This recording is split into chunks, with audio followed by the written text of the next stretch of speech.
Chapter 7. How the Adventure Ended.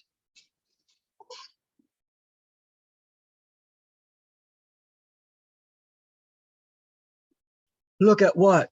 said Edmund. "Look at the device on the gold," said Caspia.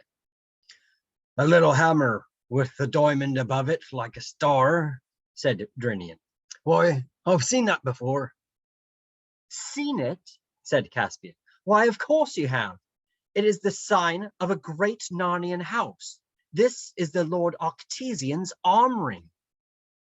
"Villain," said Reepicheep to the dragon, "have you devoured a Narnian lord?"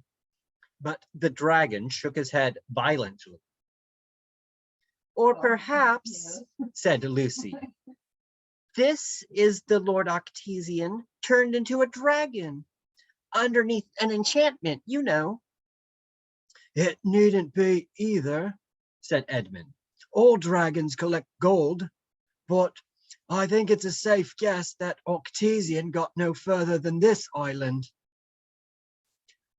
"Are you the Lord Octesian?" said Lucy to the dragon, and then, when it sadly shook its head, "Are you someone enchanted? Someone human, I mean?" It nodded violently. And then someone said, people disputed afterwards whether Lucy or Edmund said it first, "You're not Eustace by any chance?" And Eustace nodded his terrible dragon head and thumped his tail in the sea, and everyone skipped back. Some of the sailors with ejaculations I will not put down in writing, to avoid the enormous and boiling tears which flowed from his eyes. Lucy tried hard to console him, and even screwed up her courage to kiss the scaly face, and nearly everyone said, "Hard luck," and several assured Eustace that they would all stand by him, and many said there was sure to be some way of disenchanting him, and they'd have him as right as rain in a day or two. And of course they were all very anxious to hear his story, but he couldn't speak. More than once in the days that followed, he attempted to write it for them in the sand, but this never succeeded. In the first place, Eustace, never having read the right books, had no idea how to tell a story straight. And for another thing, the muscles and nerves of the dragon claws that he had to use had never learned to write, and were not built for writing anyway. As a result, he never got nearly to the end before the tide came in and washed away all the writing except the bits he had already trodden on or accidentally swished out with his tail. And all that anyone had seen would be something like this. The dots are for the bits he had smudged out. "I went to sleep, ... ergus agrons, Dragon's cave, 'cause it was dead and aining so hard, ... woke up and go, ... get off me arm, oh bother, ... It was, however, clear to everyone that Eustace's character had been rather improved by becoming a dragon. He was anxious to help.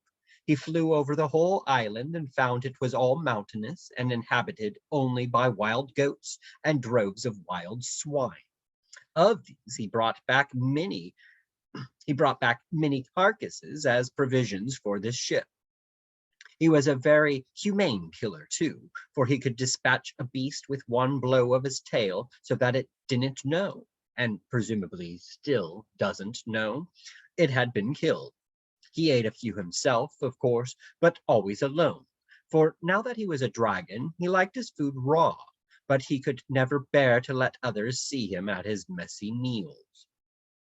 And one day, flying slowly and wearily, but in great triumph, he bore back to a camp a great tall pine tree, which he had torn up by the roots in a distant valley, and which could be made into a capital mast. And in the evening, if it turned chilly, as it sometimes did after the heavy rains, he was a comfort to everyone, for the whole party would come and sit with their backs against his hot sides and get well warmed and dried. and one puff of his fiery breath would light the most obstinate fire. Sometimes he would take a select party for a fly on his back, so that they could see wheeling below them the green slopes, the rocky heights, the narrow pit-like valleys, and far out over the sea to the eastward, a spot of darker blue on the blue horizon, which might be land. The pleasure, quite new to him, of being liked, and still more of liking other people, was what kept Eustace from despair, for it was very dreary being a dragon. He shuddered whenever he caught sight of his own reflection as he flew over a mountain lake. He hated the huge bat-like wings, the saw-edged ridge on his back, and the cruel curved claws. He was almost afraid to be alone with himself, and yet he was ashamed to be with the others. On the evenings, when he was not being used as a hot water bottle, he would slink away from the camp and lie curled up like a snake between the wood and the water. On such occasions, greatly to his surprise, Reepicheep was his most constant comforter. The noble mouse would creep away from the merry circle at the campfire and sit down by the dragon's head, well to the windward to be out of the way of his smoky breath. There he would explain what had happened to Eustace was a striking illustration of the turn of fortune's wheel, and that if he had Eustace at his own house in Narnia, it was really a hole, not a house, and the dragon's head, let alone his body, would not have fitted in. He could show him more than 100 examples of emperors, kings, dukes, knights, poets, lovers, astronomers, philosophers, and magicians who had fallen from prosperity into the most distressing circumstances, and of whom many had recovered and lived happily ever afterwards. It did not perhaps seem so very comforting at the time, but it was kindly meant, and Eustace never forgot it. But of course, what hung over everyone like a cloud was the problem of what to do with their dragon when they were ready to sail. They tried not to talk of it when he was there, but he couldn't help overhearing things like, "Would he fit all along one side of the deck? And we'd have to shift all the stores to the other side down below so as to balance." Or, "Would towing him be any good?" Or, "Would he be able to keep up by flying?" And most often of all, "But how are we to feed him?" And poor Eustace realized more and more that since the first day he came on board, he had been an unmitigated nuisance, and that he was now a greater nuisance still. And this ate into his mind, just as that bracket ate into his foreleg, that bracelet ate into his foreleg. He knew that it only made it worse to tear at it with his great teeth, but he couldn't help tearing now and then, especially on hot nights. About 6 days after they had landed on Dragon Island, Edmund happened to wake up very early one morning. It was just getting gray so that you could see the tree trunks if they were between you and the bay, but not in the other direction. As he woke, he thought he heard something moving, so he raised himself on one elbow and looked about him, and presently he thought he saw a dark figure moving on the seaward side of the wood. The idea that at once occurred to his mind was, "Are we so sure there are no natives on this island after all?" Then he thought it was Caspian. It was about the right size, but he knew that Caspian had been sleeping next to him and could see that he hadn't moved. Edmund made sure that his sword was in its place and then rose to investigate. He came down softly to the edge of the wood, and the dark figure was still there. He saw now that it was too small for Caspian and too big for Lucy. It did not run away. Edmund drew his sword and was about to challenge the stranger when the stranger said in a low voice, "Is that you, Edmund?" "Yes. Who are you?" said he. "Don't you know me?" said the other. "It's me, Eustace." "By Jove," said Edmund, "so it is, my dear chap." "Hush!" said Eustace, and lurched as if he were going to fall. Hello, said Edmund, steadying him. What's up? Are you ill? Eustace was silent for so long that Edmund thought he was fainting, but at last he said, It's been ghastly. You don't know, but it's all right now. Could we go and talk somewhere? I don't want to meet the others just yet. Yes, rather, anywhere you like, said Edmund. We can go and sit on the rocks over there. I say, I am glad to see you, looking yourself again. You must have had a pretty beastly time. They went to the rocks and sat down looking out across the bay, while the sky got paler and paler, and the stars disappeared except for one very bright one low down and near the horizon. I won't tell you how I became a dragon till I can tell the others and get it all over, said Eustace. By the way, I didn't even know it was a dragon till I heard you all using the word when I turned up here the other morning. I want to tell you how I stopped being one. Fire ahead, said Edmund. Well, last night I was more miserable than ever, and that beastly armoring was hurting like anything. Is that all right now?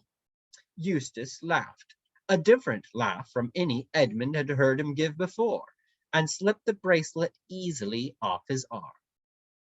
There it is, he said, and anyone who likes can have it as far as I'm concerned. Well, as I say, I was lying awake and wondering what on earth would become of me. And then, but mind you, it may have been all a dream. I don't know. Go on, said Edmund, with considerable patience. Well, anyway, I looked up and saw the very last thing I expected, a huge lion coming slowly towards me. And one queer thing was that there was no moon last night, but there was moonlight where the lion was. So it came nearer and nearer. I was terribly afraid of it. You may think that, being a dragon, I could have knocked any lion out easily enough. But it wasn't that kind of fear. I wasn't afraid of it eating me. I was just afraid of it. If you can understand. Well, it came close up to me and looked straight into my eyes. And I shut my eyes tight.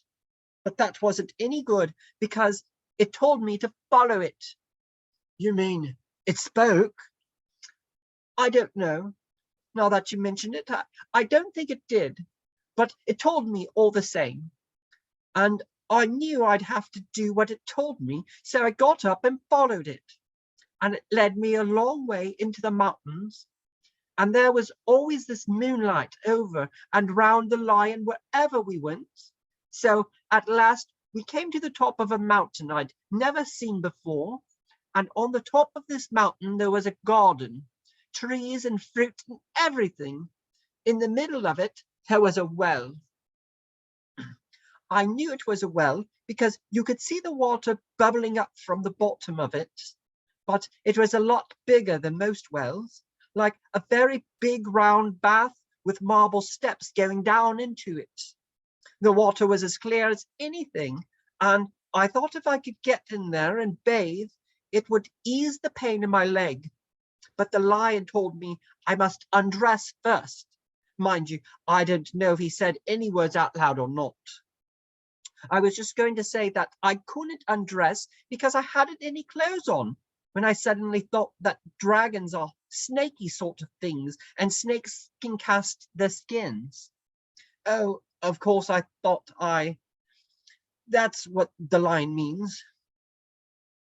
So I started scratching myself, and my scales began coming off all over the place. And then I scratched a little deeper, and instead of just scales coming off here and there, my whole skin started peeling off beautifully, like it does after an illness, or as if I was a banana. In a minute or two, I just stepped out of it.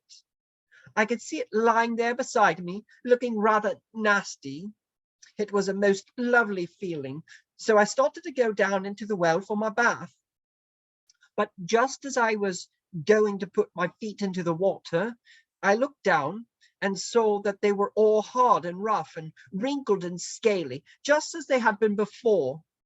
Oh, that's all right, said I. It only means that I had another smaller suit on underneath the first one, and I'll have to get out of it too. So I scratched and tore again, and this underskin peeled off beautifully, and out I stepped and left it lying beside the other one, and went down to the well for my bath. Well, exactly the same thing happened again, and I thought to myself, oh dear, how many skins have I got to take off? For I was longing to bathe my leg, so I scratched away for the third time. I got off a third skin, just like the two others, and stepped out of it. But as soon as I looked at myself in the water, I knew it had been no good. Then the lion said, but I don't know if he spoke, you will have to let me undress you. I was afraid of his claws, I can tell you, but I was pretty nearly desperate now. So I just lay flat down on my back to let him do it. The very first tear he made was so deep that I thought it had gone right into my heart. And when he began pulling the skin off, it hurt worse than anything I've ever felt. The only thing that made me able to bear it was just the pleasure of feeling the stuff peel off. You know, if you've ever picked the scab off a sore place. It hurts like Billy. Oh, but it is fun to see it coming away. I know exactly what you mean, said Edmund. Well, he peeled the beastly stuff right off, just as I thought I'd done it myself the other 3 times, only they hadn't hurt. And there it was, lying on the grass, only ever so much thicker and darker and more knobbly looking than the others had been. And there was I, as smooth and as soft as a peeled switch, and smaller than I had been. Then he caught hold of me. I didn't like that much, for I was very tender underneath now that I'd no skin on, and threw me into the water. It smarted like anything, but only for a moment. After that, it became perfectly delicious, and as soon as I started swimming and splashing, I found that all the pain had gone from my arm. And then I saw why. I'd turned into a boy again. You'd think me simply phony if I told you how I felt about my own arms. I know they've no muscle and are pretty moldy compared with Caspian's, but I was so glad to see them. After a bit, the lion took me out and dressed me. Dressed you? With his paws? Well, I don't exactly remember that bit, but he did somehow or other, in new clothes, the same I've got on now, as a matter of fact. And then suddenly I was back here, which is what makes me think it must have been a dream. No, it wasn't a dream, said Edmund. Why not? Well, there are the clothes for one thing, and you have been, well, undragoned for another. What do you think it was then? Asked Eustace. I think you've seen Aslan, said Edmund. Aslan, said Eustace. I've heard that name mentioned several times since we joined the Dawn Treader, and I felt, I don't know what, I hated it. But I was hating everything then. And by the way, I'd like to apologize. I'm afraid I've been pretty beastly. That's all right, said Edmund. Between ourselves, you haven't been as bad as I was on my first trip to Narnia. You were only an ass, but I was a traitor. Well, don't tell me about it then, said Eustace. But who is Aslan? Do you know him? Well, he knows me, said Edmund. He is the great lion, the son of the emperor over the sea, who saved me and saved Narnia. We've all seen him. Lucy sees him most often. And it may be Aslan's country we're sailing to. Neither said anything for a while. The last bright star had vanished, And though they could not see the sunrise because of the mountains on their right, they knew it was going on because the sky above them and the bay before them turned the color of roses. Then some bird of the parrot kind screamed in the wood behind them, and they heard movements among the trees, and finally a blast on Caspian's horn. The camp was astir. Great was the rejoicing when Edmund and the restored Eustace walked into the breakfast circle round the campfire. And now, of course, everyone heard the earlier part of his story. People wondered whether the other dragon had killed the Lord Octesian several years ago, or whether Octesian himself had been the old dragon. The jewels with which Eustace had crammed his pockets in the cave had disappeared along with the clothes he had been wearing, but no one, least of all Eustace himself, felt any desire to go back to that valley for more treasure. In a few days now, the Dawn Treader, remastered, repainted, and well stored, was ready to sail. Before they embarked, Caspian caused to be cut on a smooth cliff facing the bay the words, "Dragon Island, discovered by Caspian X, King of Narnia, etc., in the 4th year of his reign. Here, as we suppose, the Lord Octesian had his death." It would be nice and fairly true to say that from that time forth Eustace was a different boy. To be strictly accurate, he began to be a different boy. He had relapses. There were still many days when he could be very tiresome, but most of those I shall not notice. The cure had begun. The Lord Octesian's armoring had a curious fate. Eustace did not want it and offered it to Caspian, and Caspian offered it to Lucy. She did not care about having it.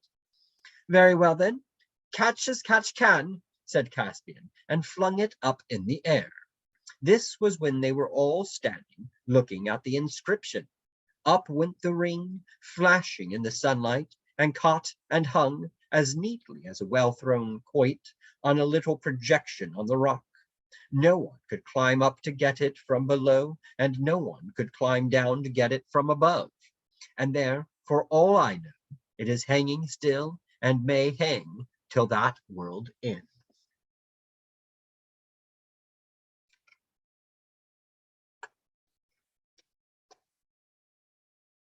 Chapter 8. 2 Narrow Escapes.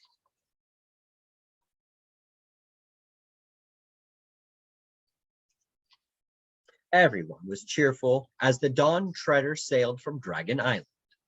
They had fair winds as soon as they were out of the bay, and came early the next morning to the unknown land which some of them had seen when flying over the mountains while Eustace was still a dragon. It was a low green island inhabited by nothing but rabbits and a few goats, but from the ruins of stone huts and from blackened places where fires had been, they judged that it had been peopled not long before. There were also some bones and broken weapons. "Pirates' work," said Caspian. "Or the dragons," said Edmund. The only other thing they found there was a little skin boat, or coracle, on the sands. It was made of hide stretched over a wicker framework. It was a tiny boat, barely 4 feet long, and the paddle, which still lay in it, was in proportion. They thought that either it had been made for a child, or else that the people of that country had been dwarfs. Reepicheep decided to keep it, as it was just the right size for him, so it was taken on board. They called that land Burnt Island, and sailed away before the noon.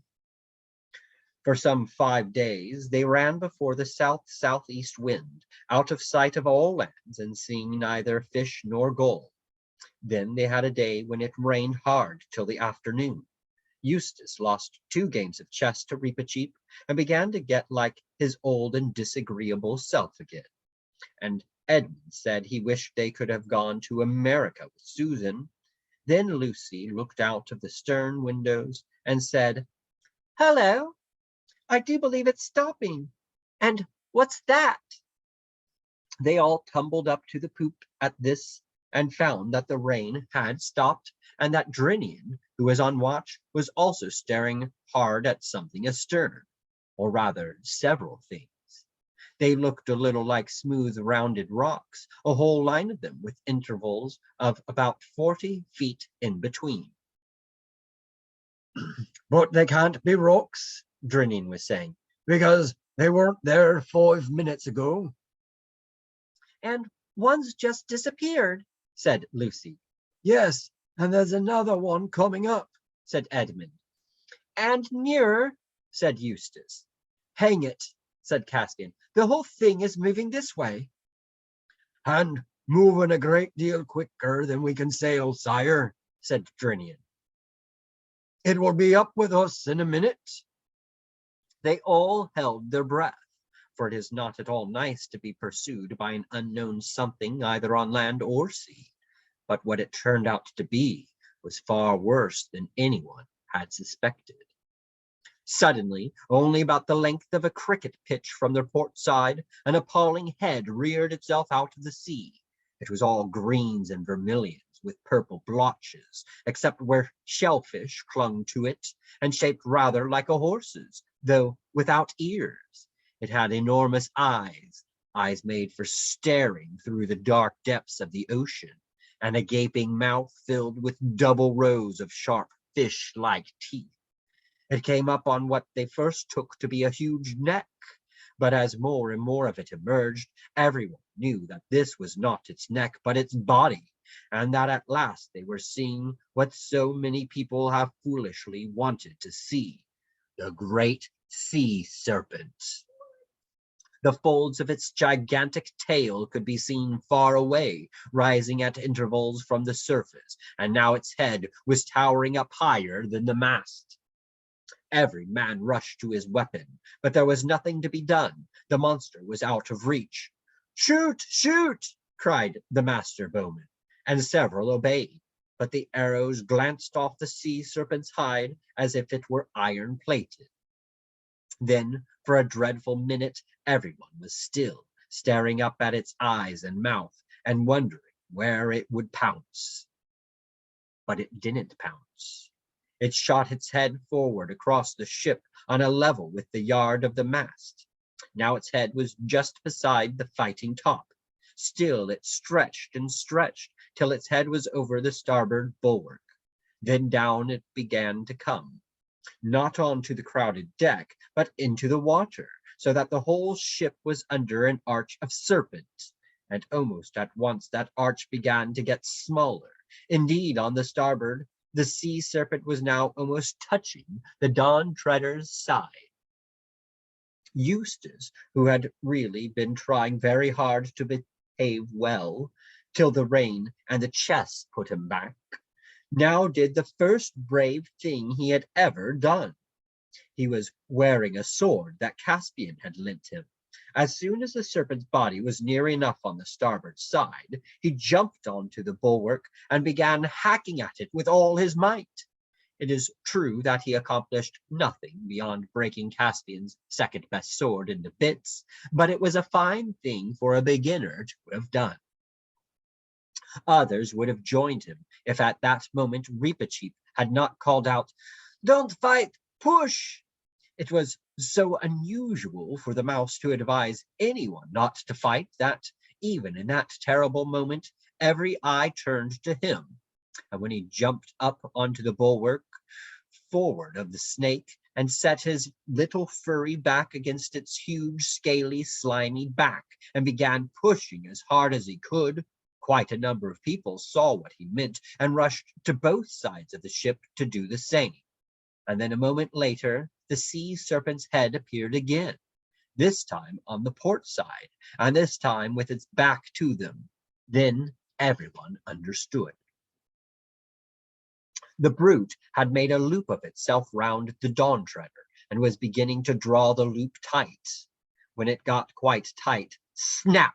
There would be floating matchwood where the ship had been, and it could pick them out of the water one by one. Their only chance was to push the loop backward till it slid over the stern, or else, to put the same thing another way, to push the ship forward out of the loop. Reepicheep alone had, of course, no more chance of doing this than lifting up a cathedral, but he had nearly killed himself with trying before others shoved him aside. Very soon the whole ship's company, except Lucy and the mouse, who was fainting, was in two long lines along the two bulwarks, each man's chest to the back of the man in front, so that the weight of the whole line was in the last man pushing for their lives. For a few sickening seconds, which seemed like hours, nothing appeared to happen. Joints cracked, sweat dropped, breath came in grunts and gasps. Then they felt that the ship was moving. They saw that the snake loop was further from the mast than it had been, but they also saw that it was smaller, and now the real danger was at hand. Could they get it over the poop, or was it already too tight? Yes, it would just fit. It was resting on the poop rails. A dozen or more sprang up on the poop. This was far better. The sea serpent's body was so low now that they could make a line across the poop and push side by side. Hope rose high till everyone remembered the high carved stern, the dragon tail of the Dawn Treader. It would be quite impossible to get the brute over that. "An axe!" cried Caspian hoarsely. "And still shove!" Lucy, who knew where everything was, heard him where she was standing on the main deck staring up at the poop. In a few seconds she had been below, got the axe, and was rushing up the ladder to the poop. But just as she reached the top, there came a great crashing noise like a tree coming down, and the ship rocked and darted forward. For at that very moment, whether because the sea serpent was being pushed so hard, or because it foolishly decided to draw the noose tight, the whole of the carved stern broke off, and the ship was free. The others were too exhausted to see what Lucy saw. There, a few yards behind them, the loop of the sea serpent's body got rapidly smaller and disappeared into a splash. Lucy always said, but of course she was very excited at the moment, and it may have been only imagination, that she saw a look of idiotic satisfaction on the creature's face. What is certain is that it was a very stupid animal, for instead of pursuing the ship, it turned its head round and began nosing all along its own body, as if it expected to find the wreckage of the Dawn Treader there. But the Dawn Treader was already well away, running before a fresh breeze, and the men lay and sat panting, groaning all about the deck, till presently they were able to talk about it, and then to laugh about it. And when some rum had been served out, they even raised a cheer, and everyone praised the valor of Eustace, though it hadn't done any good, and of Reepicheep. After this they sailed for 3 days more and saw nothing but sea and sky. On the 4th day the wind changed to the north, and the seas began to rise. By the afternoon it had nearly become a gale, but at the same time they sighted land on their port bow. "By your leave, sire," said Drinian, "we'll try to get under the lee of that country by rowing, and lie in harbour maybe till this is over." Caspian agreed, but a long row against the gale did not bring them to the land before evening. By the last light of that day they steered into a natural harbour and anchored, but no one went ashore that night. In the morning they found themselves in the green bay of a rugged, lonely-looking country which sloped up to a rocky summit. From the windy north beyond that summit, clouds came streaming rapidly. They lowered the boat and loaded her with any of the water casks, which were now empty. "Which stream shall we water at, Drinian?" said Caspian, as he took his seat in the stern sheets of the boat. "There seems to be two coming down into the bay." "It makes little odds, sire," said Drinian, "but I think it's a shorter pull to that on the starboard, the eastern one." "Here comes the rain," said Lucy. "I should think it does," said Edmund, for it was already pelting hard. I say, let's get to the other stream. There are trees there, and we'll have some shelter. Yes, let's, said Eustace. No point in getting wetter than we need. But all the time, Drinian was steadily steering to the starboard, like tiresome people in cars who continue at 40 miles an hour while you are explaining to them that they are on the wrong road. They're right, Drinian, said Caspian. Why don't you bring your head round and make for the western stream? As your majesty pleases, said Drinian, a little shortly. He had had an anxious day with the weather yesterday, and he didn't like advice from landsmen. But he altered course, and it turned out afterwards that it was a good thing he did. By the time they had finished watering, the rain was over, and Caspian, with Eustace, the Pevinces, and Reepicheep, decided to walk up to the top of the hill and see what could be seen. It was a stiffish climb through coarse grass and heather, and they saw neither man nor beast except seagulls. When they reached the top, they saw that it was a very small island, not more than 20 acres, and from this height the sea looked larger and more desolate than it did from the deck or even the fighting top of the Dawn Treader. Crazy, you know, said Eustace to Lucy in a low voice, looking at the eastern horizon. Sailing on and on into that, with no idea what we may get to. But he only said it out of habit, not really nastily as he would have done at one time. It was too cold to stay long on the ridge, for the wind still blew freshly from the north. Don't let's go back the same way, said Lucy as they turned. Let's go along a bit and come down by the other stream, the one Drinian wanted to go to. Everyone agreed to this, and after about 15 minutes they were at the source of the second river. It was a more interesting place than they had expected, a deep little mountain lake, surrounded by cliffs except for a narrow channel on the seaward side, out of which the water flowed. Here at last they were out of the wind, and all sat down in the heather above the cliff for a rest. All sat down, but one, it was Edmund, jumped up again very quickly. They go in for sharp stones on this island, he said, groping about in the heather. Where's that wretched thing? And now I've got it. Hello, it wasn't a stone at all. It's a sword hilt. No, by Jove, it's a horse sword. What the rust has left of it, it must have lain here for ages. Narnian too, by the look of it, said Caspian, as they all crowded round. I'm sitting on something too, said Lucy. Something hard. It turned out to be the remains of a mail shirt, but by this time everyone was on hands and knees, feeling in the thick heather in every direction. Their search revealed, one by one, a helmet, a dagger, and a few coins, not Calormene crescents, but genuine Narnian lions and trees, such as you might see any day in the marketplace of Beaver's Dam or Baruna. Looks as if this might be all that's left of one of our 7 lords, said Edmund. Just what I was thinking, said Caspian. I wonder which it was. There's nothing on the dagger to show, and I wonder how he died. And how we are to avenge him, added Reepicheep. Edmund, the only one of the party who had read several detective stories, had meanwhile been thinking. Look here, he said. There's something very fishy about this. He can't have been killed in a fight. Why not?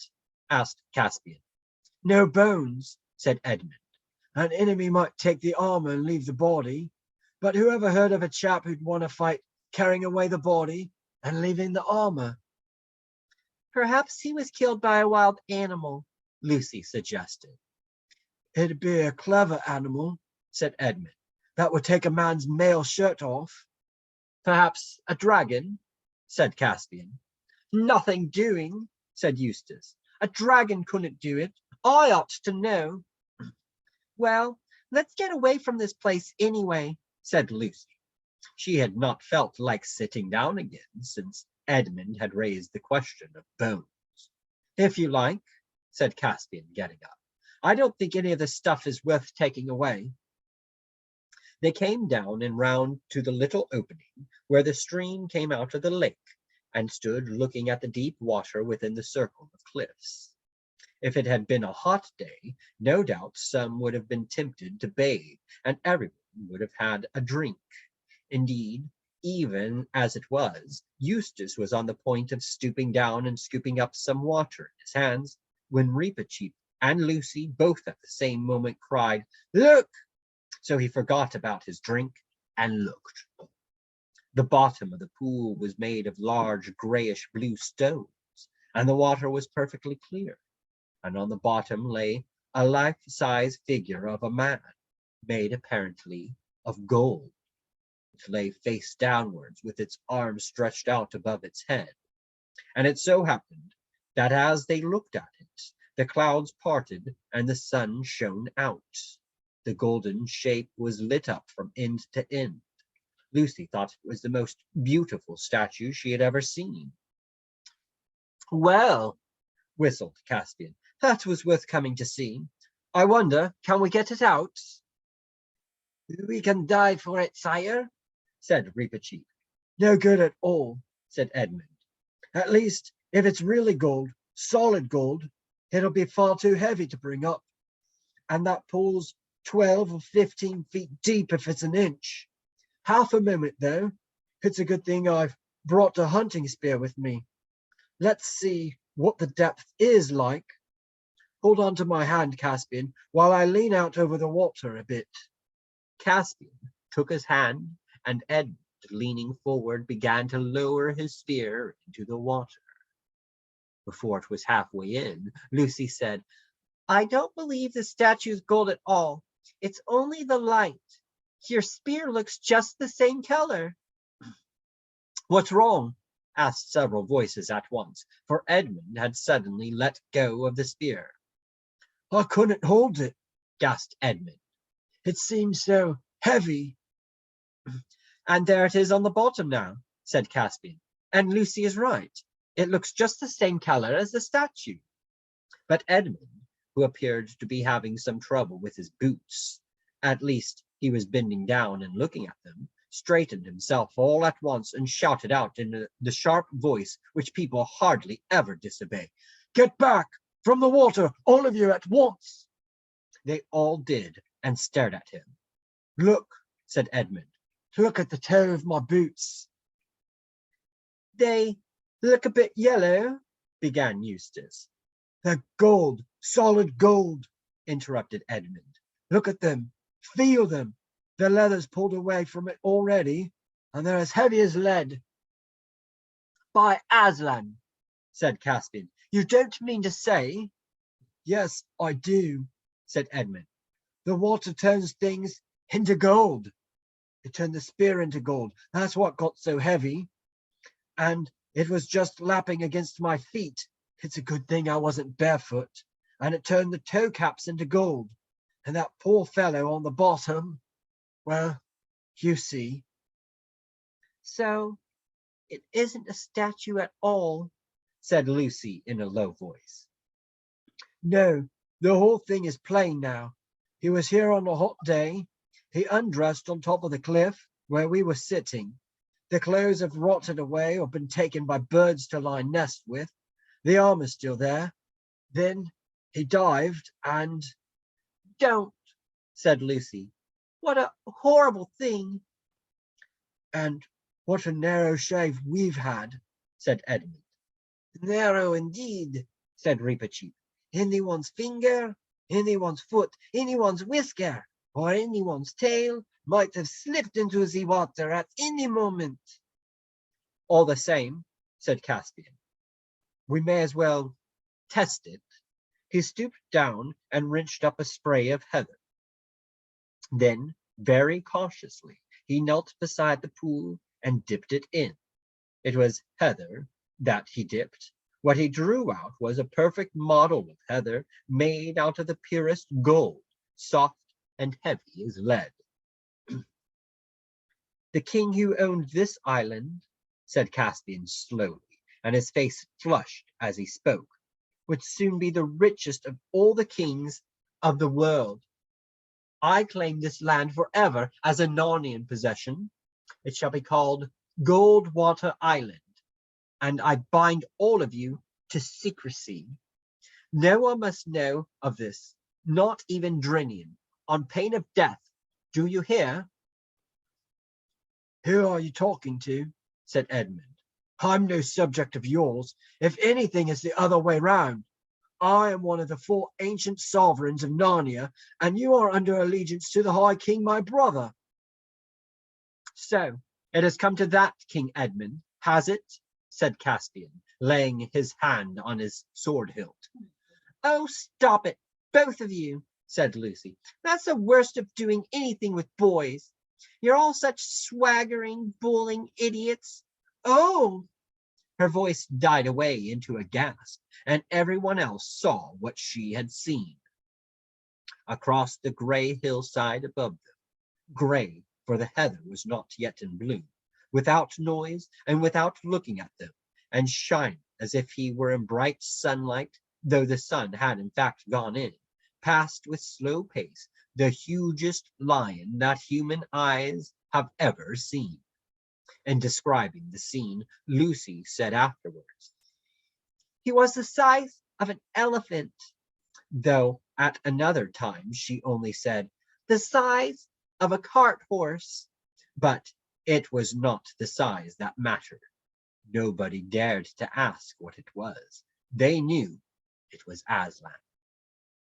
And nobody ever saw how or where he went. They looked at one another like people waking from sleep. What were we talking about? Said Caspian. Have I been making rather an ass of myself? Sire, said Reepicheep, this is a place with a curse on it. Let us get back on board at once. If I might have the honor of naming this island, I should call it Deathwater. That strikes me as a very good name, Reep, said Caspian. Though, now that I come to think of it, I don't know why. But the weather seems to be settling, and I dare say Drinian would like to be off. What a lot we shall have to tell him. But in fact, they had not much to tell, for the memory of the last hour had all become confused. Their Majesties all seemed a bit bewitched when they came aboard, said Drinian to Rince some hours later, when the Dawn Treader was once more under sail, and Deathwater Island already below the horizon. Something happened to them at that place. The only thing I could get clear was that they think they found the body of one of these lords we're looking for. You don't say so, Captain, answered Rince. Well, that's 3, only 4 more. At this rate, we might be home soon after the new year. And a good thing, too. My back is running a bit low. Good night, sire.